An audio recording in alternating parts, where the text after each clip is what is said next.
যে সেদিন বললাম না পাশের বাসার ভাবি এসে বটি নিয়ে গেল, তো বটি নিয়ে গেল আর আমি তো বসে বসে চিন্তাই করতেছি আমার জামাই স্বপ্নের মধ্যে কার সাথে ডেটিং মারতে গেছে। এই চিন্তায় আমার হচ্ছে খাওয়া দাওয়া সব কিছু হারাম হয়ে গেল।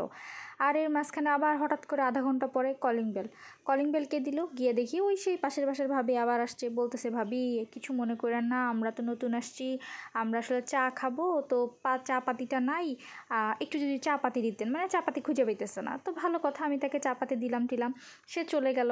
তো মনের মধ্যে আবার মনে হলো চা পাতি দিয়ে দিলাম, বেচারি ডাইকে তো একটু চা খাওয়াইতে পারতাম। তো হঠাৎ করে মনে হলো দূর, নিজের চা নিজে বানায় খাক। আচ্ছা ঠিক আছে, চা পাতি দিলাম। 10 মিনিট পরে আবার কলিং বেলের আওয়াজ। আয়শা বলতেছে ভাবি আসলে কিছু মনে করেন না, আমরা তো কোনো কিছু খুলি নেই, চা বানাইতে গিয়ে দেখি যে হচ্ছে চিনিটাও খুঁজে পাইতেছি না, যদি একটু চিনি দিতেন।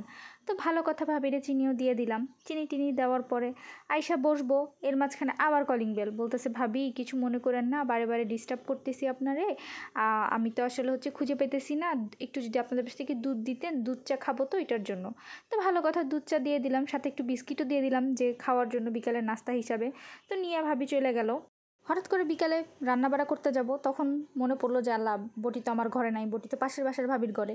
তো গেলাম, গিয়ে কলিং বেল দিলাম। অনেকক্ষণ কলিং বেল দেওয়ার পরে ভাবি দরজা খুললো। দরজা খোলার পরে আমি বললাম ভাবি বটিটা যদি একটু দিতেন, আমি তো কাটাকুটি করবো। বলতেছে ভাবি একটু পরে দিয়ে আসি বটিটা। তা আমি বললাম যে ভাবি দেখেন, আপনার যদি লাগে আপনি আবার পরে বটিটা নিয়ে আসেন। তো ভাবির সাথে এক কথায় একটু কথা কাটাকাটি করে এই বটিটা নিয়ে আসলাম। সে আমার বটি কোনোভাবেই দিবে না। বুঝলাম না বিষয়টা কী হলো। একটা বাটি হইলে কথা ছিল যে খালি বাটি দিবে, খালি বাটিতে পরে আবার কিছু একটা খাবার দিয়ে দিবে।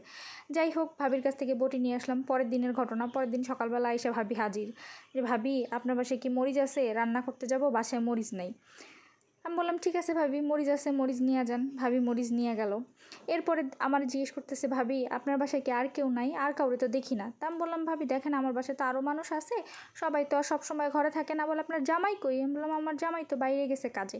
বলে আপনার কোনো বাচ্চা কাচ্চা নাই? তো আমি বললাম না ভাবি আমার কোনো বাচ্চা কাচ্চা নাই। তো ভিতরে আসেন ভাবি, গল্প করেন। বলে না এখন করব না, আপনি আমাকে একটু মরিচ দেন। মরিচ টরিচ নিয়ে গিয়ে কতক্ষণ পরে দেখি আবার আসছে, বলে ভাবি আপনাদের বাসায় কি আলু হবে, আমি একটু চচ্চড়ি করবো তো, আলু পাইতেছি না। ঠিক আছে ভাই, আলু দিলাম। আলু দেওয়ার পরে নিয়ে চলে গেল। এরপরে আবার কতক্ষণ পরে আসছে, ভাবি আমার বাসায় তো হলুদ শেষ, একটু হলুদ দেওয়া যাবে? তা বললাম ভাবি হলুদও নিয়ে যান। পরে আবার জিজ্ঞেস করলাম ভাবি আর কিছু কি লাগবে? বলতেছে না ভাবি আর কিছু লাগবে না, আপনার জামাইকে নিয়ে আপনি আমার বাসায় ঘুরতে আইসেন, চা খাইয়া যান। মনে মনে চিন্তা করলাম হ্যাঁ বাসায় চা খাইতে যাব, তার বাসায় চা খাইতে গেলে তো বলবে ভাবি চা পাতি নাই, আপনার বাসাতে একটু চা পাতি নিয়ে আসেন। পরে বলবে ভাবি বাসায় তো দুধ নাই, আপনার বাসাতে একটু দুধ নিয়ে আসেন। এর থেকে ভালো নিজের বাসায় বইসা বইসা চা পাতি আর দুধ দিয়া চা বানায় খাই। আল্লাহই জানে এই মহিলা কবে সব কিছু কিনবে, আর কবে 2 দিন আধা ঘন্টা পর পর আমার বাসায় এসে বলা বাদ দিবে যে ভাবি এইটা আছে ওইটা আছে। আমি কিছুই বুঝলাম না বেটির বিষয়। আবার আবার হাইসা হাইসা জিজ্ঞেস করে আমার জামাই কোথায়। পরের জামাই নিয়ে এত খোঁজ নেওয়ার কোনো দরকার আছে? আমি কি আপনার একবারও জিজ্ঞেস করছি ভাবি আপনার জামাই কোথায়, আপনার জামাইরে নিয়ে চা খাইতে আইসেন? কি একটা অদ্ভুত বিষয়। এখন তো মনে মনে সন্দেহ লাগতেছে ঘুমের মাঝখানে এই বেটির লগে কি ডেটিং মারতে গেছিল নাকি আমার জামাই, স্বপ্নে কি আমি এই বেটিরে দেখলাম কিনা, একটু কমেন্টস করে জানান তো কি করা যায় এই বেটিরে নিয়ে।